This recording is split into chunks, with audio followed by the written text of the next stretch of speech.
একটা কাঁচা আলু, পেঁয়াজ দিয়ে একটা নাস্তা। এখানে আমি আলুটাকে ছোট্ট ছোট্ট কিউব আকারে কেটে একে পরিষ্কার করে ধুয়ে রেখেছি। এখানে একটা পেঁয়াজ কেটে রেখেছি, এটা মিক্সিং জারে দিয়ে বেটে নেব। তো এখানে আমি একটা কড়াতে 2 চামচ মতো তেল দিয়েছি। এবার আমি তেলটা গরম হয়ে গেছে, এখানে আমি এই পেঁয়াজের পেস্টটা দিয়ে, আলু আর পেঁয়াজের পেস্টটা দিয়ে দেবো।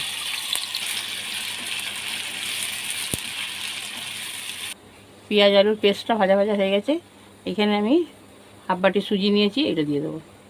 এটাকে এর সঙ্গে মিক্স করে দেবো।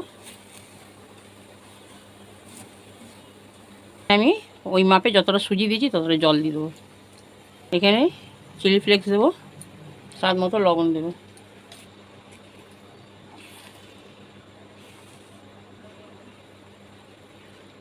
দেখুন বন্ধুরা, ডোটা আমার সম্পূর্ণ রেডি। এটা এবার কড়া ছেড়ে দিচ্ছে। এটাকে আমি এইরকমভাবে 5 মিনিট ঢাকা দিয়ে রাখবো। গ্যাসের ফ্লেমটা অফ করে দিয়েছি। আমি গমের আটা নিয়েছি, ডোটা ততক্ষণ আমার ঠান্ডা। এখানে আমি লবণ দেবো, আর কিছুটা সাদা তিল দেবো, অল্প একটু চিলি ফ্লেক্স, সব মেখে নেবো, একসঙ্গে মিশিয়ে নেবো। এটা খুব সোজা আর সিম্পল রেসিপি, বাড়িতে থাকা উপকরণ থেকেই তৈরি হয়ে যায়। আপনি চা বসিয়েও এই রেসিপিটা তাড়াতাড়ি করে নিতে পারবেন। চায়ের সঙ্গে স্ন্যাক হিসেবে খাওয়ার জন্য এটা আমি একটা ব্যাটার তৈরি করব।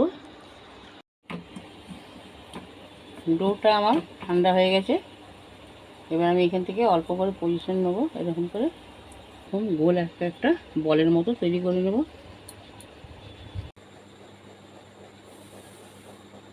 বন্ধুরা, এখানে আমার এই কটা ওই সুজি আর আলুর বলগুলো তৈরি। এখানে যে আমি ব্যাটারটা তৈরি করেছি, এই ব্যাটারের মধ্যে একটা করে চোবাবো।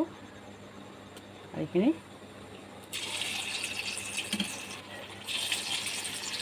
এখানে আমার বেশ লালচে করে ভাজা হয়ে গেছে। এবার আমি এইগুলো তুলে নেব, বেশি ভাজলে বেশি শক্ত হয়ে যাবে।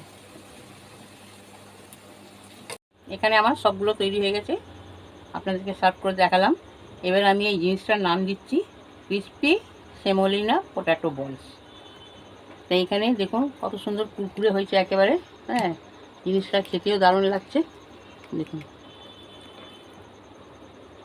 এইবারে এই রেসিপিটা আপনাদের যদি ভালো লাগে, আর আমার চ্যানেলে যদি আপনি নতুন হয়ে থাকেন, ইউটিউব থেকে যদি দেখে থাকেন, তাহলে চ্যানেলটিকে সাবস্ক্রাইব করবেন, লাইক কমেন্ট শেয়ার করবেন, বন্ধুদের সঙ্গে বেশি বেশি করে শেয়ার করবেন। ঠিক কোথা থেকে দেখছেন সেটা কমেন্টে জানাবেন। ফেসবুক থেকে দেখলে আমার পেজটিকে ফলো করবেন, আমার সঙ্গে থাকবেন। ভালো থাকবেন, সুস্থ থাকবেন, দুয়াতে আমাকে মনে করবেন। আল্লাহ হাফিজ।